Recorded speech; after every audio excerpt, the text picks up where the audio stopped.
Começa agora o BTCast. Teologia é nosso esporte. O fogo ardeu, o anjo falou, onde está o amor? Muito bem. Começa mais um BTcast, o de número 147. Eu sou o Rodrigo Bibo e a união não faz somente açúcar. Eita, nós. Horrível, mas tudo bem. Meia-noite, meia-noite só dá pra pensar nisso. Horrível, mas eu vou te redimir, Bibo, aqui o Alex. E o amor é que nos faz vamos se revela. Caramba, Alex, tu canta pior que eu, cara. Olha aí, essa música é muito bonita, na voz do Marcos Almeida, né? A gente pede pra ele cantar e botar aqui, o Mac, né? pode aumentar o BG agora. Vai lá, Mac, por favor. Nos redima. O amor que nos faz o amor que nos faz Aqui é o Pedro Dutti e estamos aqui à meia-noite para continuar insistindo na unidade da igreja, sem romantismos, sem sentimentalismos e sem utopias. Eita, o teu nome faz muito sentido agora, né, Pijama? Dormiu. Eu sou o Rafael Pijama e nós estamos aqui nos esforçando pela manutenção da unidade do Espírito à meia-noite. Aleluia. Então, eu, Igor Miguel, e é isso aí. Homens, mulheres, desertos, monastérios, cidades, universidades, fogueiras e livros. Vamos que vamos. Eita, olha aí, gente, estamos aqui com parte da turma do Movimento Mosaico, falando assim meio baixo, meio às escusas, porque temos filhos dormindo, né, em outros compartimentos da casa, então temos que falar baixo, afinal é meia-noite. Cara, eu nunca gravei tão tarde na minha vida, né, mas a gente faz de tudo para levar bom conteúdo para você, e a gente tem aqui, como eu já disse, parte do Movimento Mosaico, da galera, né, que organiza o evento. E estamos aqui, Alex, por que estamos aqui reunidos? O que a gente vai falar nesse BTcast aqui? Então, a galera do Movimento Mosaico preparou uma nota a respeito da unidade da igreja nesse tempo de polarização política, e a gente gostaria de ouvir o que motivou a galera do Movimento Mosaico. Para quem não conhece o Movimento Mosaico, por favor, volte um pouco aí na linha do tempo e procure por um BTcast onde a gente apresenta o Movimento Mosaico, apresenta o livro Ortodoxia Integral. É o BTcast número 114. Exatamente. Então hoje vamos falar sobre essa nota pública, sobre a unidade da igreja e o que motivou ela, quais os conteúdos e, enfim, o que o Movimento Mosaico quer atingir através dessa nota. Mas isso depois dos recados paroquiais. Vem como alegria. 1, 2, 3, 4, 5, 6, 7, 8. E nos recados paroquiais dessa semana, notícia importante para você que é assinante do nosso feed. Atualmente você tem recebido todas as atrações do Bibotalk num único feed, certo? O BTcast, o Contraponto e agora o nosso podcast que comenta notícias numa perspectiva cristã e principalmente aquelas de cunho religioso, o Fora do Éden. Mas tem pessoas que não querem receber todos esses podcasts num único feed. Então o que a gente fez? Cada atração dessa agora tem o seu próprio feed. Então assim, o Contraponto tem um feed independente, o Fora do Éden tem outro e agora o BTcast tem o seu próprio feed. O que isso quer dizer? O que isso significa? Para você que não vê problema algum em receber tudo num feed só, não muda nada, continua como está. Mas para você que deseja receber só o BTcast, você agora tem o feed do BTcast e ali nesse feed você vai receber só os BTcasts, ok, galera? Então é só esse disclaimer que a gente quer fazer aqui, porque algumas pessoas já vieram falar com a gente, eu quero receber só o BTcast, eu quero receber só o Fora do Éden. Então é só você procurar o feed deste podcast na publicação do podcast. Então assim, você encontra o feed do BTcast aqui na publicação dele no site, ou seja, na postagem do BTcast tem o feed do BTcast, na postagem do Contraponto, o feed do Contraponto, e na postagem do Fora do Éden, você encontra o feed do Fora do Éden. Você não tá entendendo nada do que eu tô falando? Que negócio é esse de feed que eu viajei agora na tua fala, Bibo? Eu quero dizer o seguinte: se você possui um smartphone, você pode baixar um aplicativo. Algumas pessoas nos pedem, não vai ter um aplicativo do Bibotalk? Não, por enquanto não precisa, porque aquilo que nós estamos oferecendo para vocês, que é conteúdo em áudio, já possui aplicativo de sobra aí na internet. Se você tem um iPhone, tem um aplicativo nativo aí. É só você procurar na Apple Store lá, ou sei lá como é que faz do Apple, porque eu não tenho Apple, mas você digita lá nos podcasts, no campo de busca Bibotalk, assina, dá um subscribe, que você vai receber todos os nossos áudios aí. E você que utiliza Android ou outra plataforma, tem outra? Nem sei, mas enfim, você que utiliza Android, é só você ir lá na Play Store e procurar lá Podcast Addict,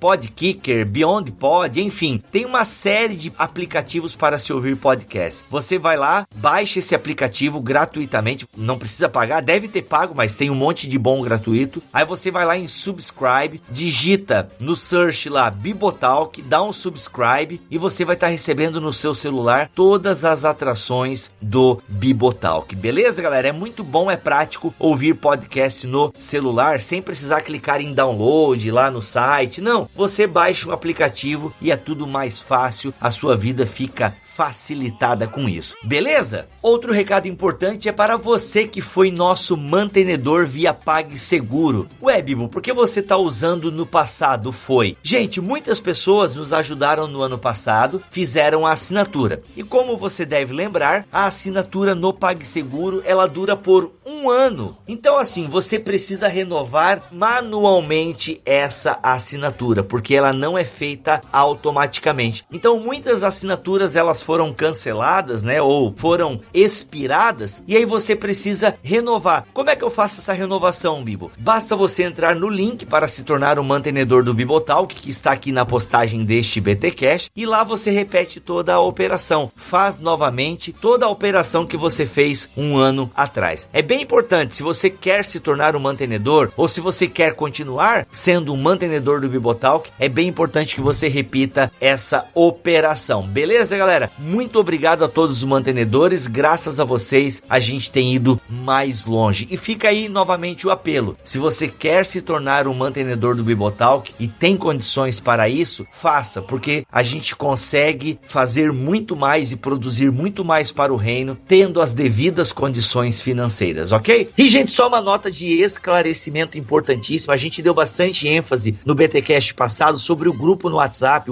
a lista de distribuição e tudo mais. Bem, ela não está funcionando, já fazem umas 2 semanas, porque o celular que eu utilizo para essa lista de distribuição, ele simplesmente não atualiza mais o WhatsApp. Ele é um Samsung Galaxy, sei lá, de 5 anos atrás. Ele tem, ou seja, é bem o quê? Qual é a palavra para esse meu celular? Histórico. Então assim, gente, tá uma porcaria o celular, não tá mais atualizando, então a lista de distribuição não está funcionando no momento. Pedimos perdão então por isso, ok? A gente fez tanta propaganda, mas melhorando um pouquinho a condição aí. Se você entrar como mantenedor, quem sabe a gente consegue comprar mais um celularzinho chinfrim aí, mas um celularzinho chinfrim aí para rodar o WhatsApp é 400 pila, né? Pelo menos, ou eu tô muito desinformado, não sei. Me dê opções aí nos comentários, ok, galera? Mas para você receber os nossos devocionais, para você receber os banners, para poder compartilhar com a galera, você pode instalar o Telegram. Gente, Telegram é vida, tá? O Telegram é bem melhor que o WhatsApp, você não precisa de telefone celular para ter um, ok? E lá nós temos um canal de distribuição, que é só você procurar telegram.me/Bibotalk Telegram. É muito grande e não decorei, ok? O link para o nosso canal de distribuição no Telegram está aqui na postagem deste BTcast, beleza, galera? Pedimos perdão, em breve o WhatsApp pode voltar, mas por enquanto a brincadeira está rolando lá no canal de distribuição do Telegram, belezinha? E Mac, recado importante para o que está vindo aqui no Bibotalk. Fala aí, crente, olha só, o BTcast 150 está chegando, que beleza, Somos olha mais só, centenários. Um dia o contraponto e o Fora do Ed chegou lá. Olha aí. Ó a pressão, hein? A gente já botou na numeração, né, Abner? 001, 002. Pois é, uma pretensão, né, cara? Isso. Tamo aí, né? Mandei. Tá garantido pelo menos até o 999, né? Esse tá. Se Jesus não voltar antes, eu espero que ele volte. Nossa. Deus já pensou, cara, Fora do Éden 588. Meu, que deprimente. Vai, continua, Mark. Vamos lá, ó, o BTcast 150 tá chegando, a gente já avisou aí nas redes sociais, o pessoal já tá ajudando, inclusive teve um cidadão aí que mandou um e-mail pra gente com uma lista de como é que fala, do programinha lá do Bill Gates e tal. O cara mandou uma planilhinha aí com pelo menos umas 10 trechos aí que o rapaz selecionou, então ó, tem gente pegando firme na seleção dos BTcasts 101 até o 149 pra compor o BTcast 150. Eu não entendi. É pra fazer o quê, Mark? Eu não tô sacando o que esse cara fez que tu tá elogiando aí. Vamos lá. Olha só, crente. Seguinte, você que ouve a gente, que segue aí a tantos BTcasts aí, você vai ajudar a compor o BTcast 150, assim como já aconteceu no 50 e no número 100. Como é que isso acontece? Você escolhe os seus melhores trechos. Poxa, Mark, lembro daquela fala do Nicodemos lá do BTcast e tal. Então, se você gostou tanto assim, manda pra gente, que a gente vai colocar aí no BTcast 150. Pode ser momentos edificantes, pode ser momentos engraçados, não importa qual o tom do momento, é importante que você mande pra nós. E pra isso, você vai mandar um e-mail para podcast@bibotalk.com dizendo o minuto inicial, o minuto final, tá? E o número do BTcast. Então, por exemplo, gostei do BTcast 122 do minuto 37 aos 15 segundos e o final dele ao 38 minutos e 33 segundos, tá? Vai ser assim que você vai descrever no seu e-mail. E o assunto vai ser BTcast 150. Muito bom. E pra motivar essa galera, Mac, salva todos esses e-mails aí que você tá recebendo, que a gente vai estar sorteando o Mosaico Teológico, esse dinossauro da teologia BTcastiniana, ok? E aí, quem estiver mandando, então, a sua contribuição, vai estar concorrendo ao Mosaico Teológico aí, só para dar uma motivada na galera, beleza? E olha só, gente, nós estamos aí entrando no BTcast 150, e não sei se você sabe, mas o mês de abril é o mês de aniversário do Bibotalk. 5 anos no ar, levando teologia. Caramba! Não vou falar nada mais sobre isso, mas a gente não tá lançando uma promoção especial aí de aniversário, porque eu tô correndo atrás de uma coisa muito legal, de uma coisa grande, e correr atrás de coisa grande demanda muito esforço, tempo e muitas secretárias. Então, aguarde que a gente vai lançar ainda neste mês, ok? Uma coisa bem legal, a gente vai estar sorteando uma coisa bem bacana pra vocês que curtem aí o trabalho do Bibotalk, beleza? Mas 5 anos no ar e a gente louva a Deus por tudo isso, agradecemos a Ele e a vocês por tudo isso que está acontecendo. Beleza? Vamos então a mais um episódio do BTcast, o seu podcast semanal de teologia.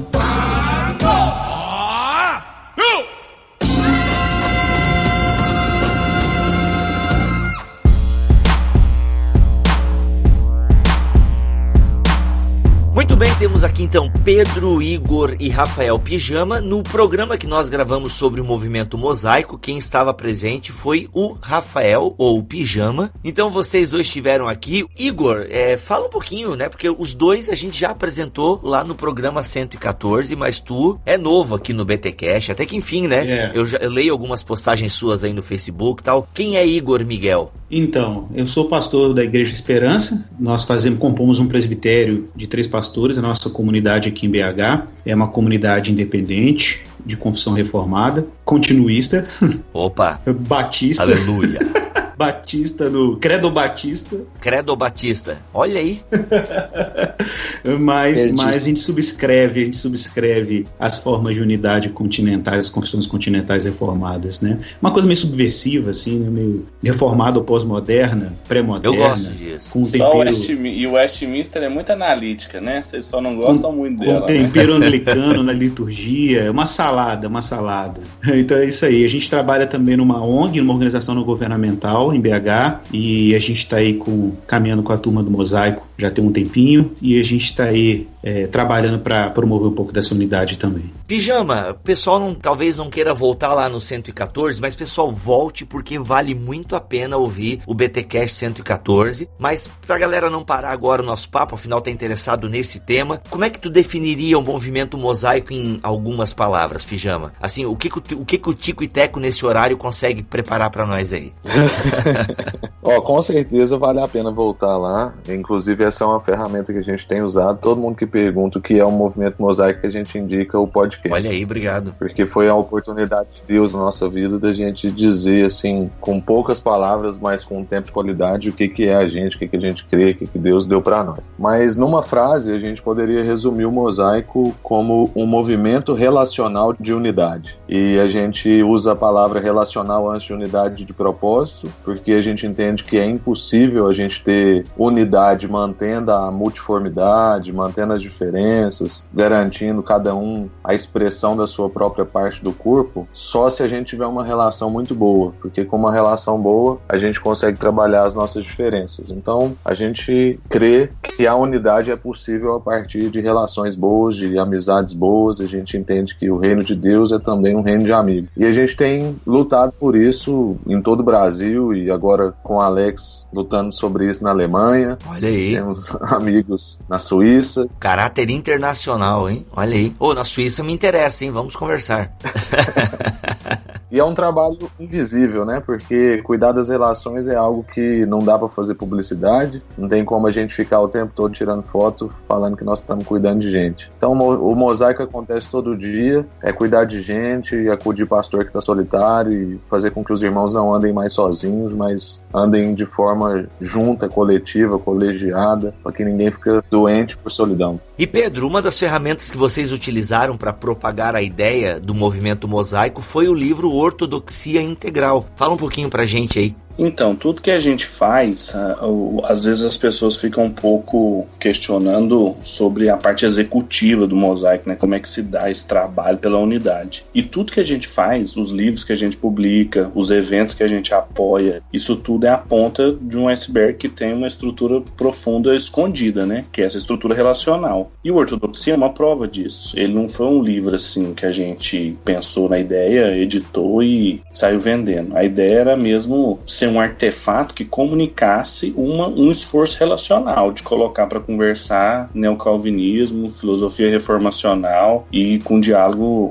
da teologia da missão integral, evangélica, colocar lideranças e grupos para conversar de novo, assim, mostrando que eles são indesculpáveis do ponto de vista de fundamentação teológica, eles são indesculpáveis, porque a ortodoxia está aí para provar que dá, que não são autoexcludentes. Agora, aí as dimensões relacionais, a disposição relacional, é aí que a coisa complica. Muito bem, gente, vocês tiveram então um panorama do que é o movimento mosaico, ok? Repito, visite lá o episódio 114 para você ter mais informações e me permitam aqui um momento jabá.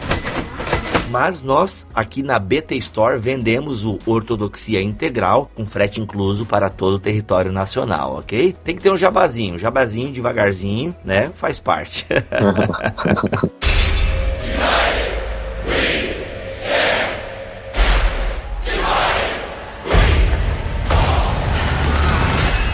Nesses últimos tempos aí, a gente percebeu uma polarização política muito grande. Bom, essa, de certa forma, desde as últimas eleições, já está bem clara essa tensão entre PT, PSDB, entre esquerda e direita, e nas redes sociais essa tensão se mostrou clara, e mais tarde, depois das eleições, com uma série de protestos, a gente vê um acirramento desses dois, dá para dizer assim, time A, time B, time direita, time esquerda, buscando quase que um entrincheiramento político. E não por último, isso respinga forte dentro da igreja, quando a gente vê uma série de notas públicas de diversos grupos e diversas orientações, puxando um pouquinho para cá, puxando um pouquinho para lá, e a gente percebe aí o surgimento de uma nota diferenciada, uma nota que não vem, em primeiro lugar, para colocar os pingos nos is da política, ou de ideologias, ou partidos políticos, mas chamando tornando a igreja aquilo que ela foi chamada para ser, né? A ser o corpo de Cristo. Então eu queria que vocês comentassem um pouquinho aí sobre realmente a motivação para construir essa nota sobre a unidade da igreja do movimento mosaico. Então, quando a gente começou a perceber todas as movimentações, né, assim, principalmente via rede social, as inquietações de várias frentes e de vários irmãos, pra gente que luta pela unidade, crê nisso, assim, ama a igreja, né, isso nos incomoda. Cada pessoa reage de uma forma, né, eu particularmente reajo com tristeza. Geralmente eu fico triste, assim, quando eu vejo, porque creio muito na unidade, creio muito na disposição relacional, creio muito que há coisas mais miúdas que não devem nos separar, né? Mas a gente ficou observando tudo isso porque o Mosaico não é um movimento político. A gente entendia que a gente não tinha que escrever nada sobre isso. Várias pessoas cobram da gente, às vezes, posicionamento sobre várias questões e acham que a gente tem que se envolver com tudo, porque a gente tem muita gente, tem relação para todo lado, mas a gente sempre faz a pergunta de Efésios 4, que é onde o Mosaico está fundado. Isso é viver de maneira digna da nossa vocação? Se isso não está de maneira digna da nossa vocação, a gente não tem que entrar. E a vocação do Mosaico é a luta pela unidade. Então, a gente só resolveu escrever essa nota quando isso começou a entrar na nossa alçada, que foi quando irmãos começaram a ficar mais agressivos com outros irmãos. E aqui nós não estamos falando de grupos específicos, porque isso tomou uma amplitude de todo mundo, de todo nível de conhecimento de igreja, entraram as paixões e várias coisas, e a gente começou a ver gente que não sabe discutir, né, e que tem disposição, às vezes usa até termos complicados, talvez até pejorativos, violentos mesmo, eu diria. E aí a gente começou a entristecer mais, e entrou na nossa alçada, né? Porque isso mexe na unidade da igreja, isso mexe na disposição relacional do corpo, isso começa a parecer que nós não fazemos parte do mesmo corpo. E aí a gente falou, não, nós precisamos pensar em algo que fale sobre o desafio de viver a unidade da igreja nesse tempo de polarização. E foi só a partir daí que a gente começou a pensar em escrever. Então, por isso que a gente fez essa nota. Ela não é um manifesto, ela não é uma carta, ela é uma nota para a gente lembrar mesmo aonde que a gente está fundado, pelo que nós somos unidos e por que o Mosaico luta por essas coisas, né? Então esse foi o nosso coração, um coração de choro, como está escrito lá na nossa nota. Nós não estamos indo com sangue na boca, nós estamos indo com lágrimas nos olhos. Eu, quanto a esse assunto da polarização política, acho assim, tem níveis que essa questão não chega a ser um problema. Eu me lembro que no 2013, começo de 2013, quando essa polarização começou a tomar proporções nas redes sociais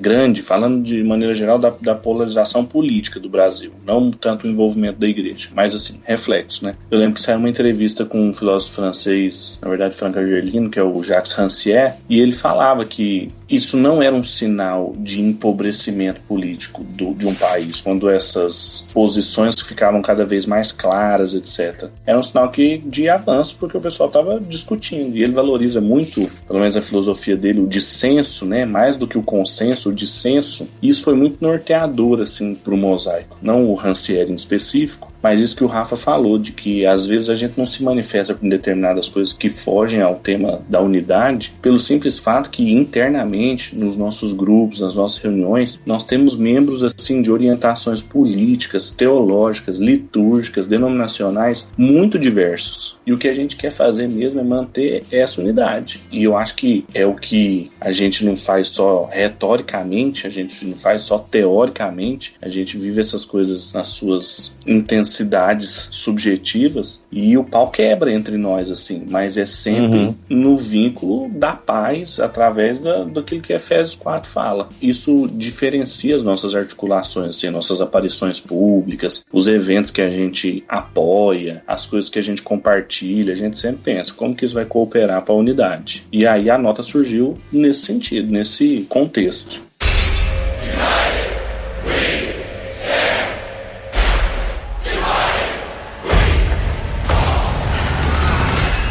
Deixa Deixa eu aprofundar um pouco essa questão teológica. Aprofundar não, né? Pedir que vocês aprofundem. Mas como é que vocês enxergam a unidade que a Bíblia propaga, né? Principalmente esse texto base, então, de vocês. Como é que vocês entendem a unidade que a Bíblia fala, que a Bíblia promove? Justamente pensando nessa questão, né, do ser humano ser tão diferente um do outro, a defesa das suas convicções. Como é que vocês entendem essa unidade que a Bíblia fala? Esse exemplo, talvez, até do corpo que Paulo vai usar em Coríntios e tal. Na verdade, isso aí foi uma coisa que todos nós, assim, insistimos muito, de que a nota tivesse um tom cristológico e não ideológico, né? E que a gente realmente, vamos dizer assim, que a gente insistiu nisso por uma razão muito simples, né? A gente tem feito um esforço no sentido de assumir a centralidade de Cristo e Cristo como núcleo, né, de mediação das nossas relações, né? Então, quando o Rafa, por exemplo, insiste que o relacionamento é a plataforma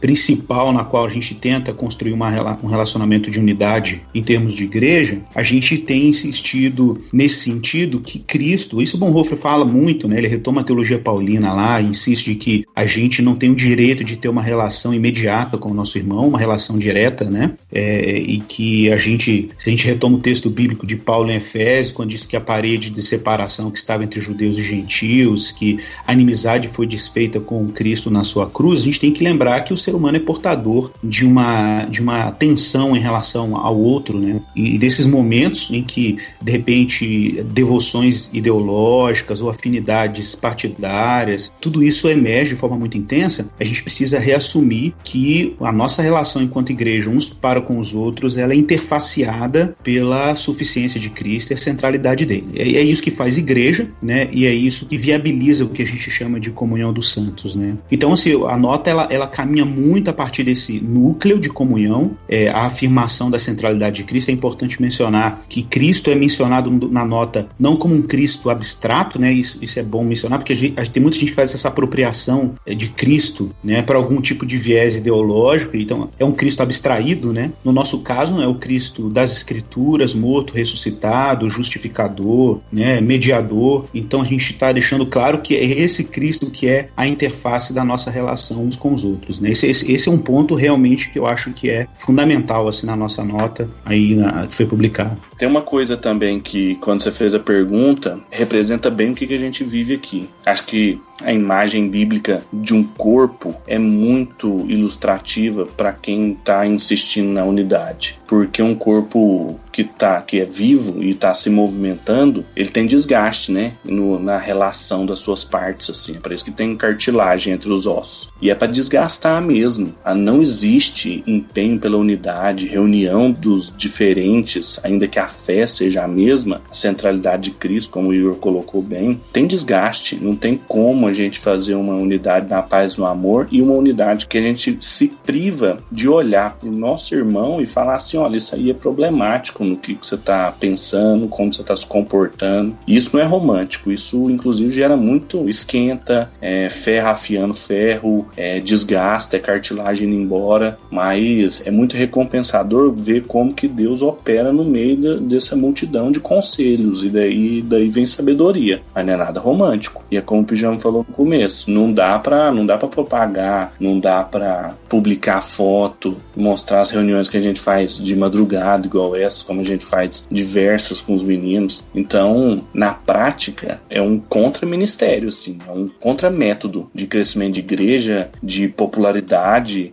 contra a cultura, assim. Mas a gente tem entendido, assim, que é impossível a gente viver na vocação que Deus deu para cada um se não for insistindo nessa justa operação das diversas partes. Tem um trecho aqui da nota que eu gostaria de ler e queria que vocês explorassem um pouco mais, porque eu entendo que a nota é uma síntese, né, de tudo que vocês vêm discutindo ao longo dessas reuniões, dessas inquietações, né? Vocês não tem como colocar para fora tudo que tá aí na cabeça e no coração de vocês, então eu penso que dá pra gente explorar alguns pontos aqui da nota e, se possível, eu queria que vocês explorassem esse ponto aqui que eu achei interessante. Nenhuma ênfase ministerial, política ou pessoal pode prescindir de nossa condição cristológica, que não é apenas um detalhe teológico, mas o critério último de julgamento de toda a realidade, daí entre parênteses, ontológico. ao abrir mão da exclusividade de Cristo e do Evangelho, qualquer iniciativa da igreja estará fadada ao fracasso. Eu acho que esse trecho ele vai muito na direção do que mencionamos agora há pouco, né, de que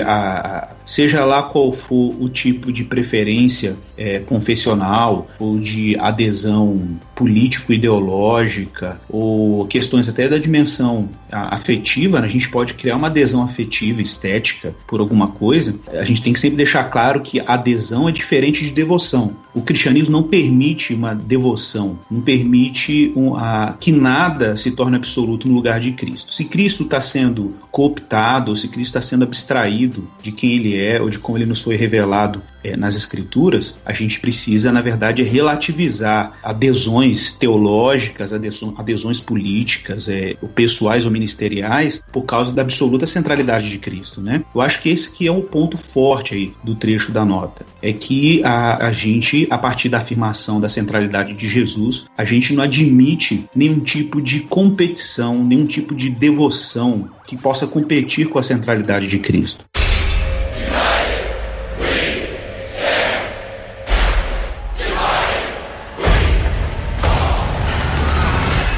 A frase começa fazendo uma diferença disso que o Igor colocou, que existe competições entre devoções ideológicas, culturais, mas existem também uma compreensão de ênfases ministeriais, no sentido de que a gente crê, e isso tem ajudado muito nessa parte prática da relação, que a gente crê que orientações ministeriais podem ser compreendidas quando elas têm no seu centro essa preocupação, esse critério último cristológico. As coisas que estão ao redor delas, que não são importantes, mas são periféricas, elas podem ser ênfases. Por exemplo, a gente fala sempre das 3 tradições, né? Da ortodoxia, ou seja, aquela que se preocupa mais na formulação correta da doutrina, através de pregação, teologia, sacramento, ou então da ortopraxia. Os irmãos estão muito envolvidos no contexto de justiça, de luta e de reivindicações históricas de direito. E tem a ortopatia, que são os irmãos que descobriram a vida e as ênfases ministeriais nas virtudes, nos dons do Espírito, numa vida vivida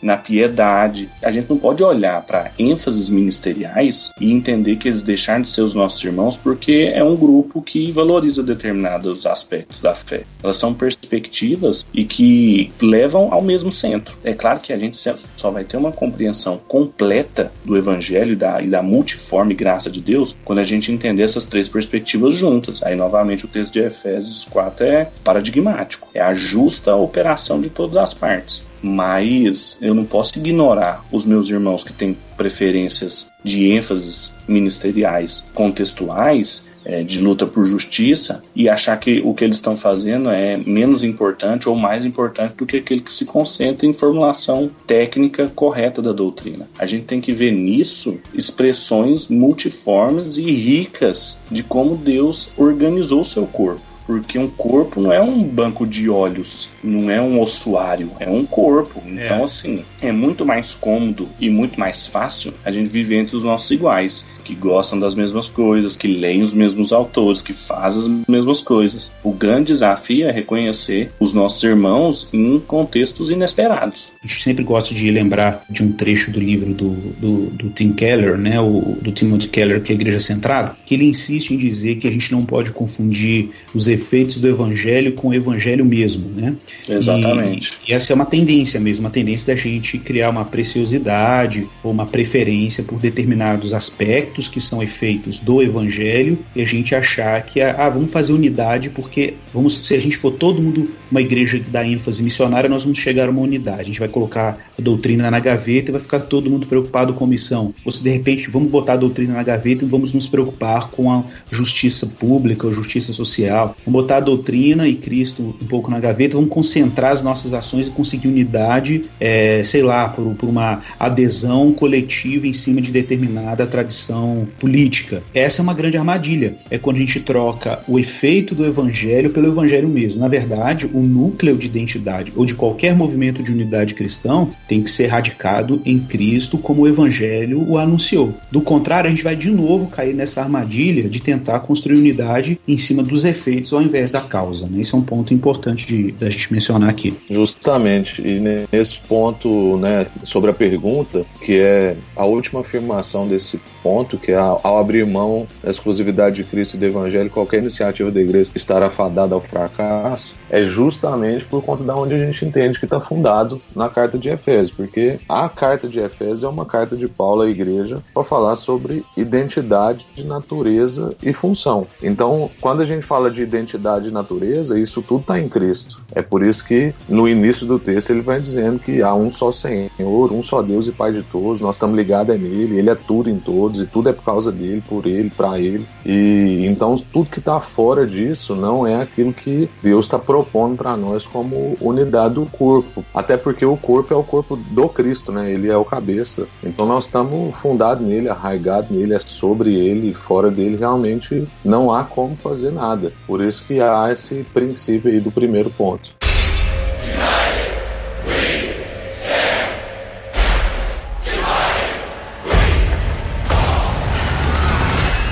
Vocês falaram aí de devoção, de uma diferença entre devoção e de adesão. Importante, aqui eu quero puxar uma pregação do Guilherme de Carvalho, vai estar linkada aí no post, onde ele coloca bem claramente essas duas questões, e quem quiser aprofundar elas, eu acho que é interessante olhar para isso, que é uma maneira de você lidar com as ideologias de forma que você possa tomar para si alguns elementos de ideologias que contêm verdades, mas você não toma as ideologias em si ou como um pacote fechado, porque ao fazer isso você acaba tendo uma devoção por elas. A nossa devoção está apenas em Cristo, né? A nossa devoção se deve apenas a Cristo. E as ideologias a gente adere a pontos de uma ideologia, porque cada ideologia tem momentos de verdade. Por isso o Guilherme de Carvalho fala que a gente tem que dizer sim e não, né, para as ideologias, né? Aprender a reconhecer os momentos de verdade delas, dizer sim para eles, porque eles refletem a graça comum, e ao refletir a graça comum refletem o próprio Cristo, né? Mas tem momentos em que elas desviam, né? Então a gente precisa relativizar as ideologias, por isso é importante falar que nosso alvo de devoção não é a ideologia, nosso alvo de devoção é Cristo. E é interessante que daí, já puxando pro ponto 2 aqui da nota, que se fala da nossa condição ontológica em Cristo. Isso me lembra muito quando eu escrevi minha exegese de Filipenses na faculdade de teologia. Eu me lembro de ter estudado essa construção grega em Cristo, muito frequente em Paulo, porque ele alicerça toda a vida cristã, a vida da comunidade cristã, a esperança cristã, toda ela utilizando a fórmula em Cristo. Eu gostaria que vocês mastigassem um pouquinho mais o que é que vocês entendem por essa fórmula em Cristo aqui. Eu entendo, não é só uma fórmula, é algo que atinge o nosso ser como um todo, e nós nos identificamos profundamente com Cristo ao estar em Cristo. Desenrole um pouquinho para nós aí. Eu penso que essa nota, ela ajuda a entender um pouco daquilo que você falou antes sobre adesão e devoção. Porque quando a gente, como você colocou corretamente, quando o apóstolo Paulo trabalha essa expressão em Cristo, é uma formulazinha que ele resume muita coisa, e que parece que às vezes a igreja coloca a nossa condição em Cristo apenas para a nossa vida religiosa, ou seja, a minha devoção é intimista, egocêntrica, e as questões religiosas sobre a minha relação com Cristo dizem respeito apenas ao foro íntimo, enquanto que todas as questões educacionais, políticas, culturais, filosóficas, elas são deixadas de lado, ou elas não fazem parte também desse estar em Cristo. Eu acho que esse é o problema central da igreja evangélica brasileira, porque a gente cresce e a gente não experimenta transformação no país. Não é por causa do nosso tamanho, porque a gente é enorme, não é por causa de posição em poder, porque a gente tem deputado, senador, tudo quanto é tipo de orientação e plataforma política que se radica na fé cristã. Eu acho que é por falta de se decidir por questões doutrinárias centrais, que só fazem sentido a partir da gente estar em Cristo. É isso que significa o ontológico aí, ou seja, toda a realidade, todas as expressões da experiência sob o critério e o julgamento de Cristo. E isso vale para a política, para a educação, porque quando a gente não tem claro essas doutrinas, duas coisas acontecem. A gente fica refém de ideologias e aí a gente começa a fazer sínteses de teologia. A gente fala que nós somos conservadores na teologia, mas a gente é Foucaultiano, a gente lê a Judith Butler, ou seja, a gente começa a fazer umas sínteses meio mal feitas, ou então a gente fica alienado fazendo perguntas pouco construtivas, se a gente pode fazer tatuagem, se piercing é de Deus ou não, ou seja, a gente se aliena.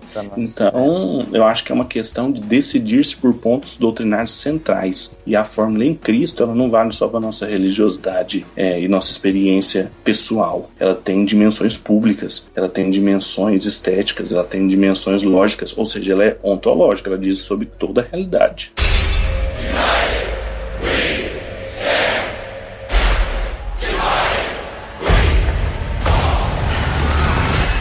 E um ponto interessante, no Congresso Vida Nova, o Van Hooser, ele tocou num ponto sobre o pastor como uma figura pública, né? E, cara, eu senti, assim, um peso em relação aos pastores que saíram de lá com uma baita missão, assim, quem entendeu e levou a sério. Mas justamente do pastor, e aqui eu tô abrindo um parêntese só, né? Mas essa preocupação que o pastor deve ter em manjar, né? E pesquisar os mais variados assuntos, né? Tem muitos pastores que se limitam a organizar o culto do domingo seguinte, né? Eu conheço igrejas aqui em Joinville que a função dela é organizar o culto do domingo que vem.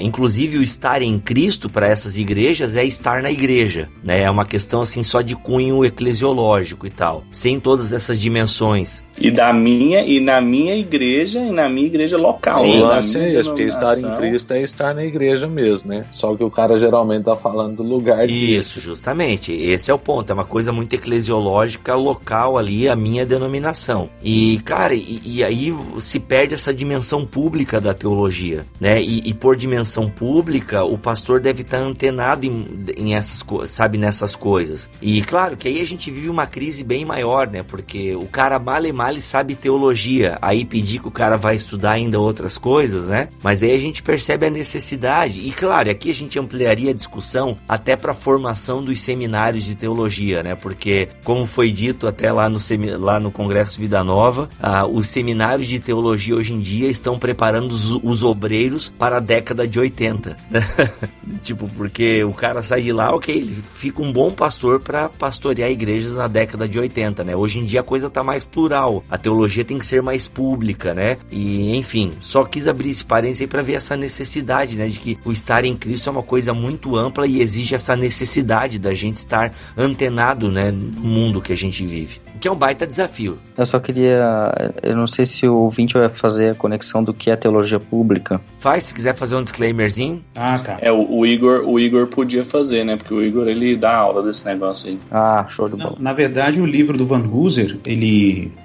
o Van Hooser faz uma distinção entre o que a gente chama de teologia pública, né? Que tem o uso do termo teologia pública associado à teologia aplicada em uma dimensão mais sociológica, né? O Van Hooser faz essa distinção quando ele fala de teologia pública como teologia do público, né? Ele até faz essa diferença, é uma teologia do povo. E aí ele menciona, caracteriza, por exemplo, o teólogo, o pastor como teólogo público. Ele até coloca que são 4 funções básicas do teólogo público, do pastor como teólogo público. Ele fala que ele tem que ser um pastor evangelista, um pastor catequista, liturgista e apologista. E esse é um dado importante, porque como evangelista ele proclama o que está em Cristo, como catequista ele ensina o que está em Cristo, como liturgista celebra o que está em Cristo e como apologista ele demonstra o que está em Cristo. Isso aí tem tudo a ver com o que a gente está conversando aí, né? E seja lá qual for a função do pastor, no anúncio, no ensino, na celebração ou na demonstração, todo o exercício da sua função pastoral passa pela mediação de Cristo, nunca fora dela, né? Do que está lá depositado ontologicamente em Cristo. Há uma riqueza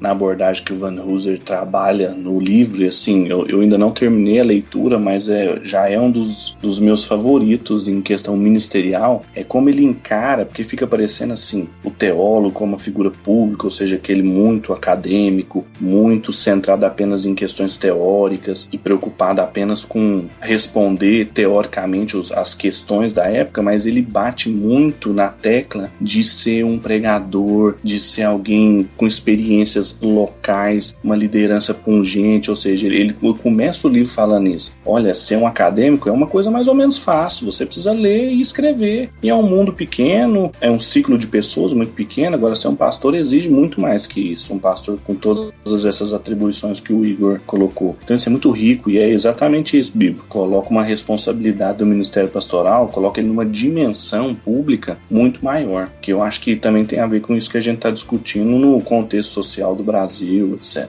Inclusive, só pra a gente fechar com trilhões de aspas, né, porque o assunto não se fecha, mas só pra gente encerrar esse plot aqui no BTcast, tem o bate-papo que o Van Hooser tem com o Jonas Madureira lá no Congresso Vida Nova, tem link, você já consegue assistir a palestra e tal, eu vou procurar e vai estar aqui na postagem deste BTcast.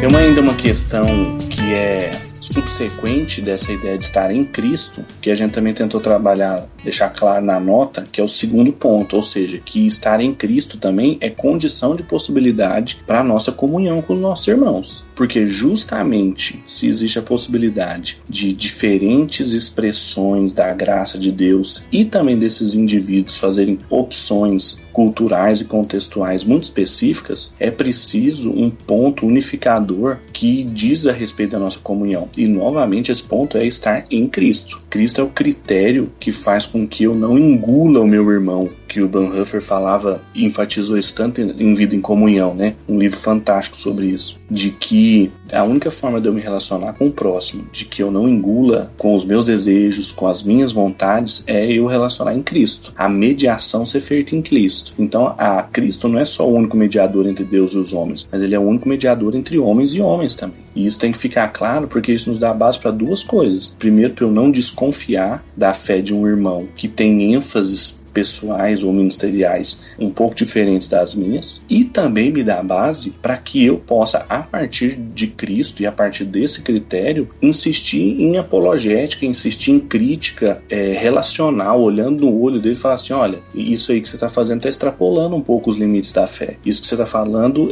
foge daquilo que é o núcleo central da nossa confissão evangelical, determinado viés ideológico é simplesmente incompatível com a ortodoxia cristã. E isso não é sinal de falta de comunhão. Isso só pode ser feito por causa da comunhão de nós estarmos em Cristo. Então ele fornece tanto o meio da gente se reconhecer, como também o critério da gente manter essa comunhão sem nenhuma impureza, ou seja, a gente não manter uma comunhão por preferências, por viés ideológico, mas tão somente por estarmos em Cristo. Nossa identidade cristológica. Eu acho isso importantíssimo, Pedro, porque a gente falou no contexto de internet aqui no início do programa e realmente parece que a galera não tem alma, né? Quando vai criticar a posição do outro e tal, as devoções do outro, né? Infelizmente. É triste de ver. É muito triste, assim. E aí tu percebe que é uma crítica que não tem peso. Por quê? Porque ela não está na relação. Eu até fiz um vídeo falando sobre isso e me senti bem em movimento mosaico quando gravava o vídeo, porque é justamente isso, cara.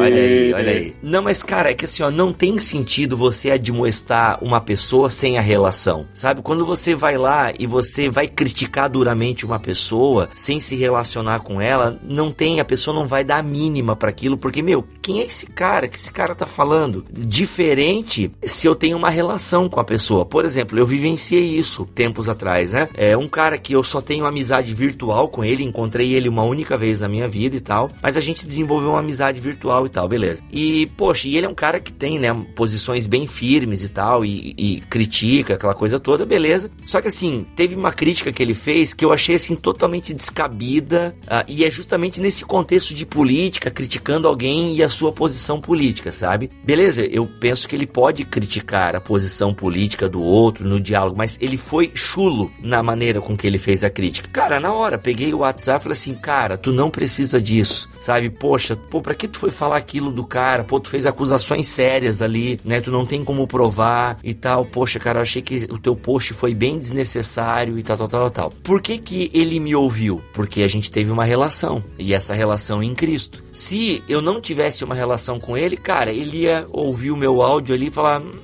beleza, Bibo, eu penso diferente de ti e vou deixar minha postagem lá, sabe? Isso é muito legal, como eu também, né? E obviamente quando eu faço isso com ele, em Cristo, eu estou deixando a porta aberta para que quando eu me passar, e a tendência de quem se expõe na internet volta e meia dar umas pisadas na bola, ele tem essa porta aberta também. Bibo, pô, cara, eu acho que ali tu pisou na bola e tal. E isso é fantástico, cara. A gente cresce por causa disso. Eu acho que esse é o maior dom que Deus deu pra gente, de viver em conselho, de você não ser um ponto sozinho, mas você fazer parte de uma comunidade, de você ter irmãos que vão dirigir a palavra pra você, pra te ver crescer. Isso não tem nada que pague isso, assim, nenhuma competência pessoal, nenhum desempenho, nenhuma performance que paga você ter homens e mulheres do seu lado sérios, que você sabe que não são irresponsáveis nos comentários que vão fazer e eles querendo te ajudar, porque gente para dar tapinha nas nossas costas, tem demais. Nossa, os aplausos, cara,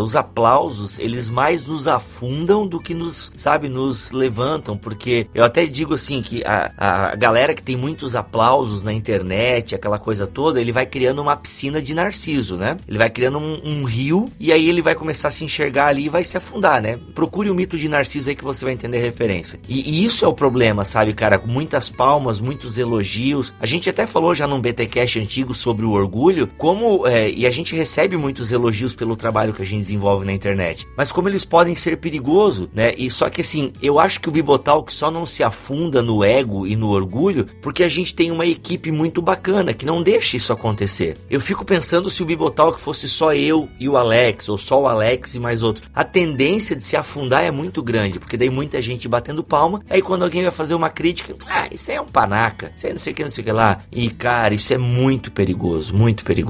O lance da relação é que eu tenho parte com você, né? E se eu tenho parte com você, aí eu tô falando de dentro, assim. Aí é uma parte falando com a outra parte, mas é do mesmo corpo, assim.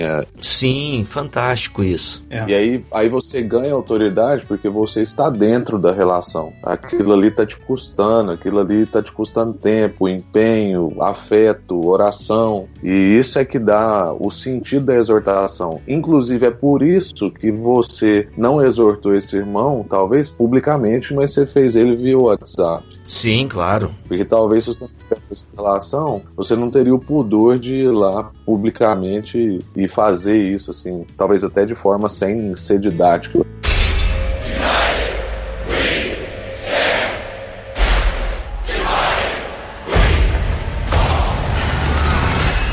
O pastor Paulo Júnior, que é alguém que a gente considera no Mosaico assim, um mentor, um ancião, assim, que tem paciência de ensinar a gente e tal, e ele tem assim muita... Eu não ouço esse podcast, escuto você falando nele de ancião. Pô, mas é o presbítero lá do Novo Testamento. E a gente sempre dá uma volta teológica, né? Sim, afinal, o primeiro teólogo foi a serpente, né? Exatamente. Mas o Júnior tem uma ilustração, não é ilustração, uma leitura de um fato muito comum aqui no interior do nosso estado, que ele lembra que antigamente, quando a fazenda não tinha cerca, para delimitar quando uma terra terminava e quando a outra terra começava, do vizinho, fazia uma fenda, né, no chão para marcar o fim de uma terra e o começo da outra. E daí que vem as nossas palavras ofender e defender. Eu acho que quando você mencionou isso aí, Bibi, quando você estava falando da relação que se constrói, ela é uma relação que já não tem mais nada para eu defender e nem de eu me ofender com a pessoa, porque tem livre acesso, a porta tá aberta. Caramba, excelente. Não tem cerca, não tem nada que demarca. Ô Pedro, tem uma coisa importante também pra gente mencionar aqui, é que o Brasil veio experimentando a internet, a gente também tem uma população que está mais escolarizada, e então tá tudo combinado. A gente tem um maior número de pessoas escolarizadas, a gente tem plataformas como redes sociais, internet, tudo isso cria uma grande ágora, né, um grande espaço de discussão política, e a gente também tem uma democracia relativamente nova, né, ou pelo menos que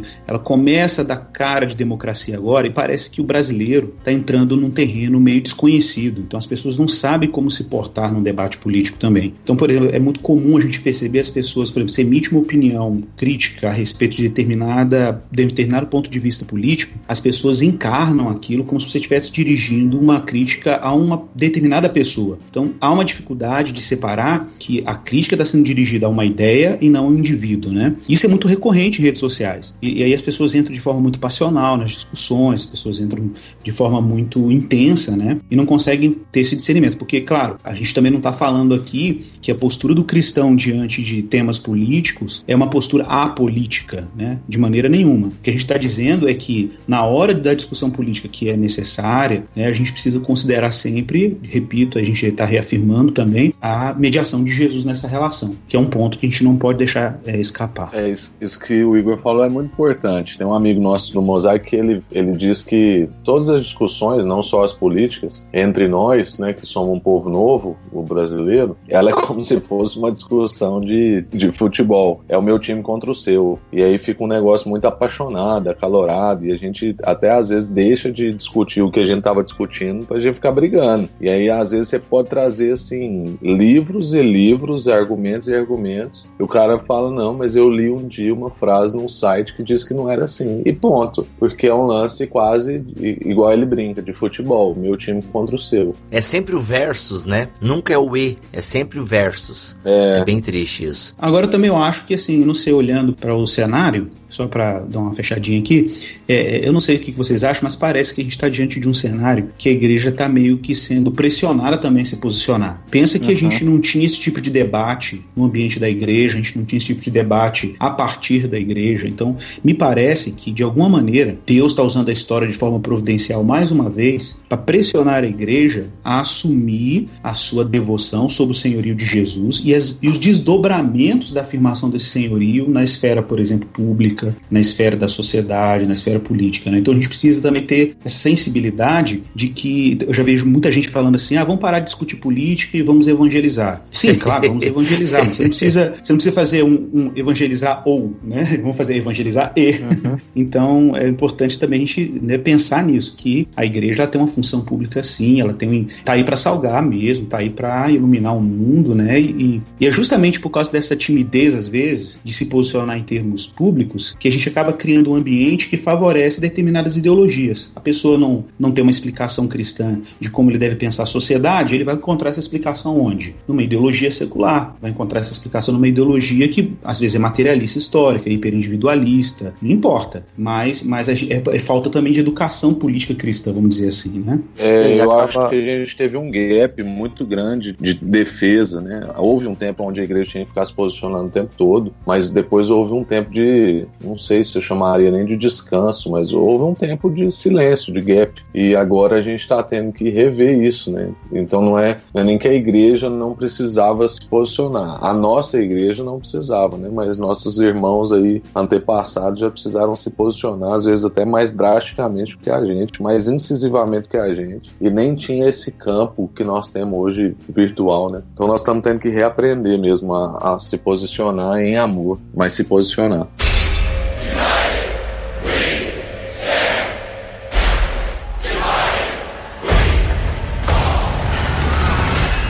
Pegando agora esse gancho dessas últimas questões que vocês comentaram, dos posicionamentos das igrejas, dessa questão das ideologias, das próprias autoridades, isso toca centralmente no ponto 3 da nota, que fala que fora de Cristo não existe soberania, né? Então que de todas as autoridades foram instituídas por Deus e todas as autoridades derivam, em última análise, as suas próprias soberanias da soberania de Cristo, até pela questão da soberania das esferas, se eu entendi bem aqui o link com a teologia neocalvinista, né? E eu queria perguntar para vocês aqui, para esclarecer um pouco mais essa questão aqui, se eu entendi bem, existe um espaço de relativização das ideologias, como eu já citei antes da pregação do Guilherme de Carvalho. Existe aqui uma clara menção de que fora de Cristo não é possível falar de autoridade, de soberania. Existe aqui também uma clara menção de que política e assuntos de política não podem ser dissociados daquilo que concerne ao ser cristão. Ou seja, a nossa vida cristã está também imersa dentro do ser político. A gente precisa não separar as coisas, como se foi falado aqui, né? Acho que a questão da soberania das esferas aqui também entraria bem bacana para poder clarear o que esse ponto 3 quer dizer. Não, eu posso falar só um pedaço, pelo menos, do que foi mencionado, que é, por exemplo, o risco... a gente, quando afirma o senhorio de Jesus, isso tem implicações muito sérias. Se a gente olhar isso em termos históricos, vamos pensar, por exemplo, que os nossos primeiros mártires morreram com essa afirmação que hoje parece tão clichê para nós, que é a afirmação de Jesus Cristo como Senhor, e hoje ela é quase frase de para-choque de caminhão, né? Jesus Cristo é o Senhor. Essa era uma frase letal. Essa era uma frase que colocava as pessoas em risco de morte, e as pessoas morriam por causa dessa afirmação. Lembrando que a palavra Senhor em grego é Kyrios, em latim era César, e isso apontava para alguém que arrogava para si o poder absoluto, no caso, no contexto do Império Romano. Eu não sei, mas eu acho que nós, como cristãos, precisamos reassumir as implicações letais dessa afirmação. Jesus Cristo é o Senhor, beleza, mas quais são os desdobramentos disso? Olha, os desdobramentos imediatos é que a gente, enquanto cristão, a gente não pode admitir nenhum tipo de aspecto da criação, projeto político, projeto cultural, não importa, que arrogue para si uma explicação total da vida ou arrogue para si um projeto de salvação, né? Porque no final das contas, se a gente pensa, por exemplo, em ideologia política, todas elas apresentam uma espécie de soteriologia, né? De doutrina da salvação. Se você fizer determinada coisa com o mercado, a gente vai encontrar a felicidade, ou se a gente fizer determinadas coisas com a distribuição dos recursos, a gente vai instaurar um paraíso, um mundo relativamente mais estável ou mais seguro. Ora, o que é isso? Isso é uma soteriologia, e a gente sabe que não é possível construir salvação, elaborar a salvação de baixo para cima, né? Eu até costumo dizer que as ideologias políticas, independente do espectro, elas tendem a ser uma espécie de pelagianismo, assim, de neopelagianismo, né? E não é isso. A gente acredita no senhorio de Cristo porque a gente acredita que a salvação é alguma coisa que é providenciada, e se ela é providenciada, o tempo, a partir da ressurreição de Jesus, seja lá o que for, o tempo e o espaço já estão sob o domínio de Cristo. Logo, poderes, principados, poderes políticos, autoridades políticas estão todas submetidas a esse senhorio. Por isso que o cristão, ao mesmo tempo que reconhece soberanias instituídas por Deus, sabe que a autoridade dessas soberanias, elas são relativas ao senhorio de Cristo, né? E a frase de Pedro: mais importa obedecer a Deus do que os homens. Então, esse é o escândalo do evangelho que o cristão carrega na sua ação política, é de que a gente está sempre julgando projetos de salvação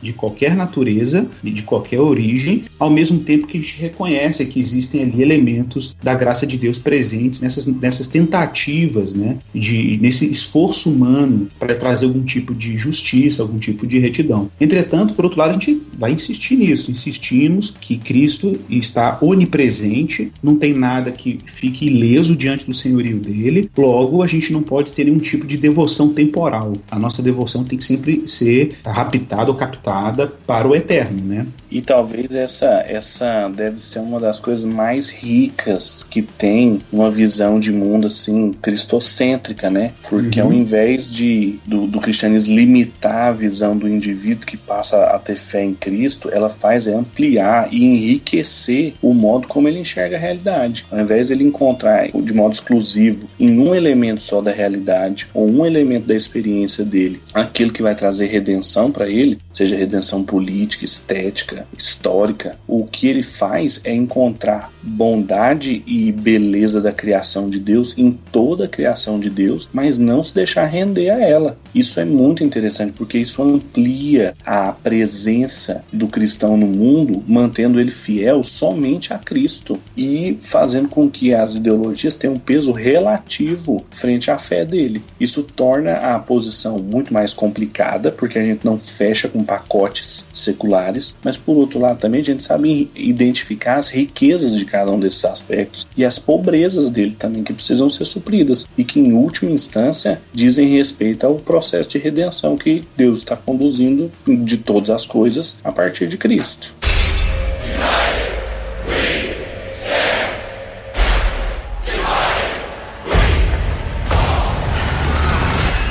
No fundo, Pedro, é a questão de a gente poder relativizar essas questões onde o ser humano parece quer ser a medida de todas as coisas e, por outro lado, radicalizar onde as ideologias querem colocar o ser humano como um ser subalterno que não foi autorizado por alguém superior a ele. Exatamente. Não existiu nunca na história da humanidade algo tão subversivo quanto a fé cristã, porque ela diz: não existe nada na nossa experiência que pode assumir o lugar de senhor. O mote, que às vezes é anarquista, e observa, a gente pode até, numa ideologia tão agressiva quanto o anarquismo, a gente pode identificar naquele mote nenhum mestre, nenhum senhor. A gente pode fazer como Salomão: debaixo do sol nenhum mestre, nenhum senhor, porque o meu senhor é o Senhor Jesus, aquilo que o Igor colocou. Isso torna o cristão um ser, no mínimo, perigoso. Eu acho que a partir dessa ideia, então, é que a gente pode tentar expressar também no quarto ponto da nossa nota que fora de Cristo também não tem nenhum tipo de resistência verdadeira, porque qualquer filosofia, teoria política, ideologia que arrogue para si uma plataforma de resistência e de fuga contra os aprisionamentos, se ela faz isso fora de Cristo, ela nada mais é do que uma idolatrização de algum aspecto da realidade que vai prender ela naquele aspecto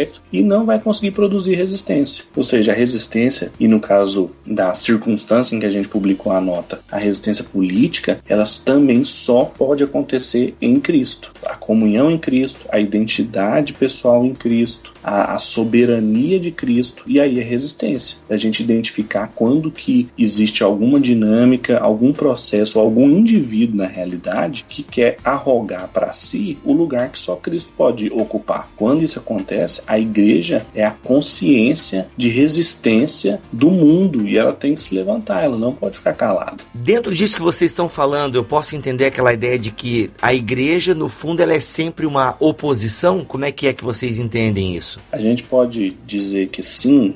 A igreja ela é sempre uma oposição a qualquer forma de reducionismo. Quando existe algum grupo, algum indivíduo, algum processo dentro da realidade, dentro da sociedade, que quer reduzir situações complexas a um fator só, ou seja, uma redução a todas as dinâmicas sociais, ao aspecto econômico, ou a redução, por exemplo, Foucaultiana, a todos os aspectos culturais, literários, filosóficos, a relação de poder. Ou seja, toda vez que alguém pega uma teoria muito geral, a partir de um ponto reducionista, a igreja tem que ser oposição. Ela não pode fechar com esse pacote e ela também não vai fechar com, às vezes, o pacote, que é uma outra redução, que é a inimiga da primeira que a gente falou. E por isso que o cristão, o Dom Robson Cavalcante falava isso e o Guilherme de Carvalho lembrou recentemente, que o cristão é esse chato, porque ele não fecha com ninguém. A gente sempre tem mesmo o que dizer e a gente sempre tem o que reconhecer de bom e a gente tem sempre que dizer aquilo que está aquém do padrão cristológico. É nesse sentido que eu digo que é oposição, né? Porque a gente parte de um ideal que é perfeito, né? A gente parte de uma verdade absoluta. Então, e isso, na verdade, a igreja, ela é profeta contra a sua própria atuação também. É nesse sentido, a gente não é oposição só contra, né, os reducionistas, mas até contra a gente mesmo, né? Porque nós representamos um senhor, digamos assim. Não, exatamente. A gente até conversou muito isso na elaboração da carta, né? Da nota, que ela teria que ter um tom profético pastoral, né?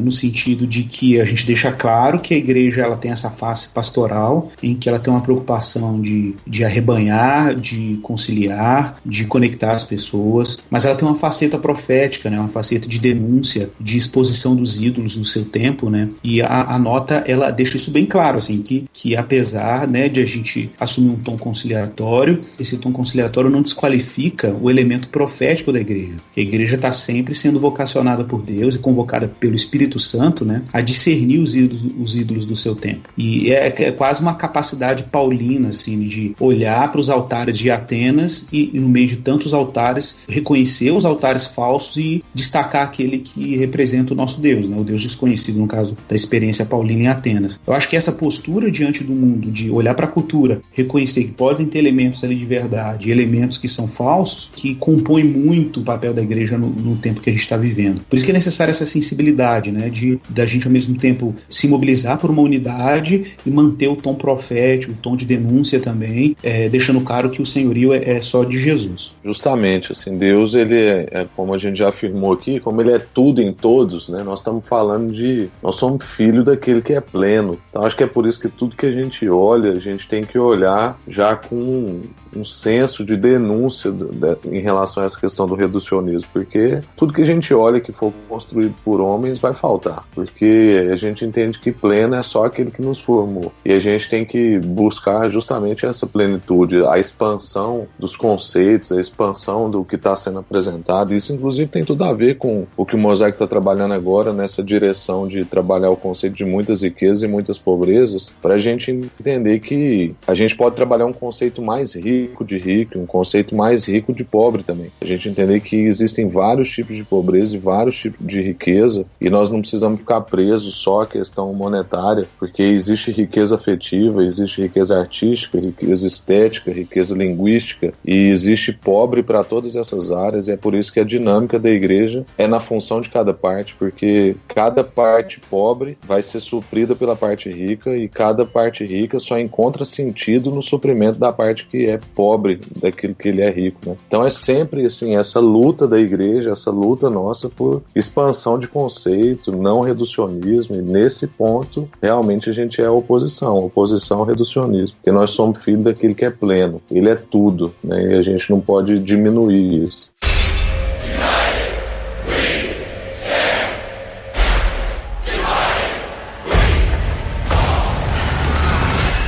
Gente, tem um ponto aqui do item 4 da nota que eu queria que vocês explanassem, e se já foi explanado e talvez eu não captei, vocês puxam a minha orelha aí. Mas assim, vocês dizem aqui: somos responsáveis pelas decisões políticas que orientam nossa história. O que vocês querem dizer exatamente com isso? Que a igreja não pode se isolar da sua responsabilidade ou se ausentar da sua responsabilidade de tomar uma posição política. Não é porque a gente é oposição a qualquer reducionismo que em momentos históricos específicos essa nossa oposição vai assumir um formato também específico àquele momento. E a igreja não pode viver numa espécie de isolamento ou de não envolvimento com a questão política, usando esse argumento e tudo isso que a gente tem falado até aqui, de que não, a gente está acima dessas coisas e tal. Não, mas isso tem na história implicações práticas muito precisas. Isso envolve, por exemplo, denúncia de monopólios e totalitarismos. A gente conheceu vários exemplos desse. Existe produção de artefatos culturais, por exemplo, leis e projetos de leis também que respondem a corrupções específicas históricas, ou seja, a igreja ela é responsável também. Ela foi colocada, a gente falou disso mais cedo, que ela foi colocada para salgar e para iluminar. Ela não pode se, como Jesus fala, não se acende uma lâmpada e coloca debaixo de uma candeia e se esconde ela. Ela é colocada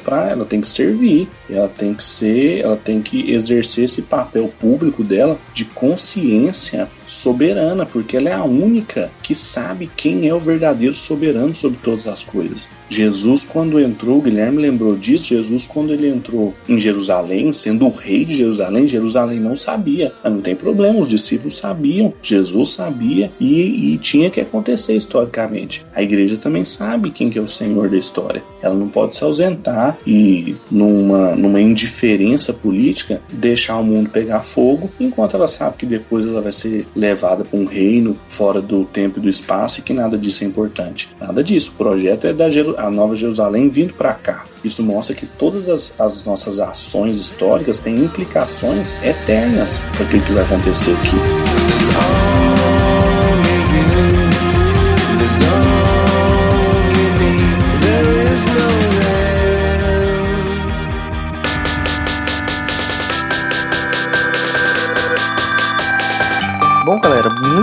papo. Acho que deu para esclarecer bem os pontos da nota do Movimento Mosaico com clareza aí. Claro, tem um espaço nos comentários para os ouvintes questionarem. Eventualmente a gente pode chamar vocês para responder aí à medida que vocês tiverem tempo para responder os comentários dos ouvintes. Queria deixar agora aqui o tempo livre para vocês fazerem as considerações finais, deixar um recado para a audiência e também, claro, divulgar o trabalho do Mosaico e o trabalho de vocês também, nos ministérios onde vocês estão servindo, links onde o pessoal pode encontrar vocês e tudo mais. A palavra final, primeiro assim, agradecer, né, mais essa oportunidade que vocês abriram pra gente aqui, de estar aqui, muito bom, um tempo de Deus, assim, uma agenda de Deus muito importante pra gente, assim, toda a conversa que a gente teve antes, relacional, isso é muito bom pra nós. E talvez um último comentário, é um conclame mesmo, assim, pra gente não desanimar, a gente não ficar com preguiça, porque muitas vezes, assim, dado a quantidade de pessoas e de opiniões e de como isso foi compartilhado e recompartilhado nas redes sociais, principalmente, essa vertigem de informações às vezes traz preguiça. A gente tem mais preguiça de conversar de novo sobre política, conversar de novo sobre os assuntos que estão em voga, mas que a gente não se deixe dominar por isso, que a gente sabe que isso vai desgastar, vai esquentar, mas é vontade de Deus para nós, é ministério da igreja, uma responsabilidade dela, e isso tem que ser feito assim, não só em níveis gerais, mas em níveis específicos também, com aquele irmãozinho que pergunta pra gente, que demora para entender o que a gente tá querendo dizer. A gente não pode perder essa urgência e essa necessidade que o evangelho tem de se posicionar sobre assuntos públicos, porque senão a igreja perde sua capacidade de salgar, perde a sua capacidade de iluminar, e aí, como diz Jesus, ela não serve para muito mais coisa. A não ser para ser jogada fora, queimada. Pesada, Bom, eu também gostaria muito de agradecer. Eu sou muito feliz, assim, com o Bibo Talk e com a vida do Rodrigo e do Alexander. Sou muito abençoado por vocês, viu, gente? Vocês são o amém para nós. É tão bom quando a gente encontra um povo que crê, assim, naquilo que a gente crê, porque muita gente acha que o trabalho que a gente faz, às vezes, é menor, é desnecessário, que a gente devia ser mais ativo, né? Porque às vezes não aparece tanto. E quando a gente encontra um amém, é sempre reconfortador, é sempre reafirmador, porque o amém é isso, né? Então a gente encontra um sim e um amém nos amigos. E também clamar, como Pedro, assim, de que a gente não desista, como Paulo insistiu com a igreja de Gálatas, não se cansem de fazer o bem, que a gente não se canse de semear na eternidade, que a gente não se canse de ir atrás dos nossos irmãos, semear o bem com aquele que nos instrui, semear o bem com a família da fé, que é tudo que o Paulo nos exorta, né? E para que a gente insista nas relações, a gente sabe que o mundo todo milita contra isso, a gente está sendo cada vez mais discipulado ao isolamento, à individualidade, mas nós não fomos formados para isso. A nossa identidade é relacional, nós somos criados na Trindade. Deus disse façamos, Ele não disse eu fiz, e Ele diz que nós somos uma imagem compatível com essa semelhança, e a semelhança é do conselho, da Trindade, da família. Então nós não fomos feitos para viver sozinho, isolado, tomar decisão sozinho e viver o nosso individualismo e o nosso ego de uma forma desvairada. Nós fomos feitos para nos submeter mutuamente, para entender que nós somos parte de um todo e que nós não somos um todo em si mesmo. Por isso que a gente tem que insistir com os nossos amigos, perdoar os nossos amigos e fazer novos amigos. Por isso que tem 4 horas que a gente está nesse hangout e por isso que já são 1h30 da manhã. Aí nós estamos aqui felizes porque nós estamos na causa da igreja, mas não só na causa da igreja, nós estamos na causa da igreja com amigos. E isso muda todo o sentido, porque são amigos que Jesus deu para nós. Então, quem estiver ouvindo a gente, se inspire nisso. Busque seus amigos espirituais, porque isso anima a gente, isso nos dá gás para completar bem a missão que a gente tem que cumprir aqui, a missão de Deus. Muito bom. Amém. Eu quero também agradecer aí ao Bibo e ao Alex, né, por esse trabalho tão bacana que vocês realizam de propagação da fé evangélica, o zelo que vocês têm pela verdade, no momento de tanta desorientação, a gente precisa de vozes que tragam um mínimo de sobriedade, né? E que Deus nos ajude nessa tarefa, da gente aprender junto, crescer junto. E eu queria encerrar também com uma frase do Bonhoeffer, né? Meu próximo deve ser amado tal como é, independente de mim, ou seja, como aquele por quem Cristo se fez homem, morreu, ressuscitou, a quem Cristo perdoou e destinou a vida eterna. A gente pode ficar com essa aí na mente e no coração. Amém. Amém. Foi a bênção, hein, Alex? Que tal? O Igor sempre tem uns textinhos preciosos. Olha aí. Ele tira assim do bolso. Muito bom, foi a bênção, muito bom.